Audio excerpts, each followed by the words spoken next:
Welcome back to my channel Sathi's কিচেনে সবাইকে স্বাগতম। আজকে আমরা রেসিপি নিয়ে হাজির হয়ে গেলাম। লোভনীয় এই আমড়ার আচারটা কোনো প্রকারের রোদে দেওয়া ঝামেলা ছাড়াই 1 বছর রেখে খেতে পারবেন। আর এই আমড়ার আচারটা এতটাই টেস্টি হয়, যদি একবার তৈরি করে খান তাহলে এর স্বাদ সারা বছর মুখে লেগে থাকবে এবং অনেকটা পরিমাণে তৈরি করতে বাধ্য হবেন। চলুন রেসিপিটা দেখা যাক। প্রথমে আমি 1.5 কেজি পরিমাণের আমড়া নিয়েছি। এটা ভালো করে খোসা ছাড়িয়ে ধুয়ে পরিষ্কার করে নিয়েছি। এরপরে আমড়াগুলো আমি কেটে নেব। আর ছুরি বা বটি যে কোনো একটা দিয়ে আপনারা কেটে নিতে পারেন। দেখুন এভাবে লম্বা স্লাইস করে পাতলা পাতলা করে আমড়াগুলো কেটে নিতে হবে প্রথমেই। আমিও প্রথমেই সবগুলো আমড়া খুব ভালোভাবে কেটে নিচ্ছি। আর আগে থেকেই কিন্তু এই আমড়াগুলো খুব সুন্দর করে ধুয়ে পানি ঝরিয়ে নিতে হবে। সবগুলো আমরাই এরকম পাতলা পাতলা স্লাইস করে কেটে নিলাম। আর আমড়াগুলো কিন্তু কাটার পরে ধোয়া যাবে না, আগেই ভালো করে ধুয়ে নিতে হবে। এরপরে এর মধ্যে আমি চিনি দিয়ে দিলাম 1.5 কাপ পরিমাণের। আমরা টক অনুযায়ী চিনিটা অ্যাড করবেন। এখানে 1/2 চামচ পরিমাণে দিয়ে দিলাম লবণ।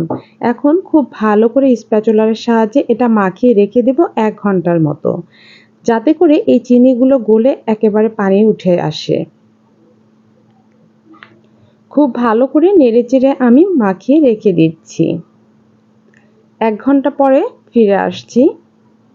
দেখুন 1 ঘন্টা পরে কিন্তু চিনিগুলো একদম গলে পানি ছেড়ে দিয়েছে, আর আমড়াগুলোও কিন্তু অনেকটা পরিমাণে চুপসে গিয়েছে। চিনি শিরার মধ্যে এভাবে যদি আপনারা আমড়া ভিজিয়ে রাখেন, দেখবেন এটা কমে যাবে। অন্যদিকে আমি পাঁচফোড়ন এবং শুকনো মরিচ ভালো করে টেলে নিয়েছি, এটা মচমচে করে এখন গুঁড়ো করে নেব। আর এদিকে ফ্রাই প্যানে যে আমড়াগুলো আমি ভিজিয়ে রেখেছিলাম সেগুলো দিয়ে দিলাম। এখন হাই হিটে জাল করে নিতে হবে 2 থেকে 3 মিনিটের মতো। হাই হিটে খুব ভালো করে জাল করে নিয়ে বলক চলে আসলে এর মধ্যে দিয়ে দেবো আমি সামান্য পরিমাণের একটু হলুদ গুঁড়ো, আর দিয়ে দেবো 1/2 চামচ পরিমাণের লাল মরিচের গুঁড়ো। এগুলো আমি ব্যবহার করলাম খুব সুন্দর একটা কালার আসার জন্য।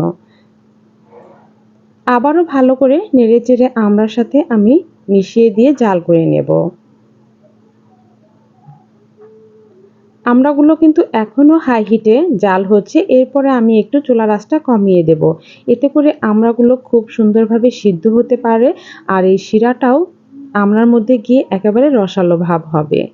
এরপরে আমি দিয়ে দিচ্ছি আমি যে পাঁচফোড়ন এবং শুকনো মরিচগুলো ভেজে রেখেছিলাম সেগুলো গুঁড়ো করে এর মধ্যে দিয়ে দিলাম। আবারও ভালো একটু নেড়েচেড়ে দিচ্ছি। এই আচারটা চিনির শিরা দিয়েই তৈরি করা হয়, কোনো প্রকারের পানি দেওয়া হয় না। এজন্যই এই আচারটা 1 বছরের মতো ভালো থাকে। ভালো করে নেড়েচেড়ে এই পানিটুকু সম্পূর্ণ শুকিয়ে নিতে হবে।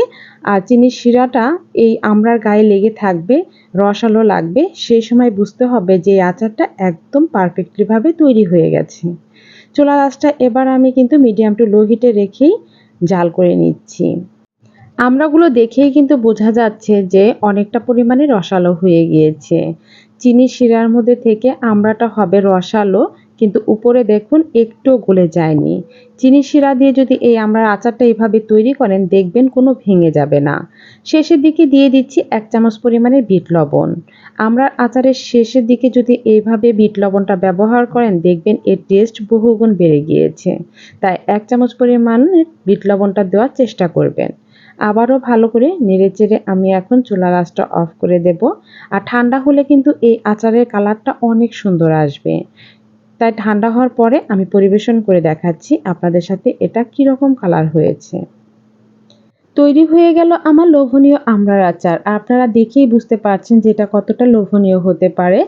আর আমড়ার এই আচারটা কিন্তু সারা বছর সংরক্ষণ করে খেতে পারবেন। যারা এখনও এই আমড়ার আচারটা তৈরি করেননি তারা এইভাবে একবার হলেও ট্রাই করতে পারেন। আমি অবশ্যই বলবো যে এই রেসিপিটা একদম পারফেক্ট হবে, আর এটা খেতে যে কী পরিমাণ টেস্টি হয়েছে আপনারা তৈরি করলে নিজেই বুঝতে পারবেন। দেখে যতটা লোভনীয় মনে হচ্ছে, খেতেও কিন্তু অসম্ভব টেস্টি ছিল। আর খুব সহজ রেসিপিতে এই আমড়ার আচারটা আপনাদের সাথে শেয়ার করেছি। যদি ভালো লেগে থাকে তাহলে লাইক, কমেন্ট, শেয়ার করে দিবেন। চ্যানেল থেকে দেখলে চ্যানেলটি সাবস্ক্রাইব করে দিবেন, আর যারা পেজ থেকে দেখছেন তারা পেজটিকে ফলো করে দিবেন। সবাই ভালো থাকবেন, সুস্থ থাকবেন। আজকে এই পর্যন্ত। আল্লাহ হাফিজ।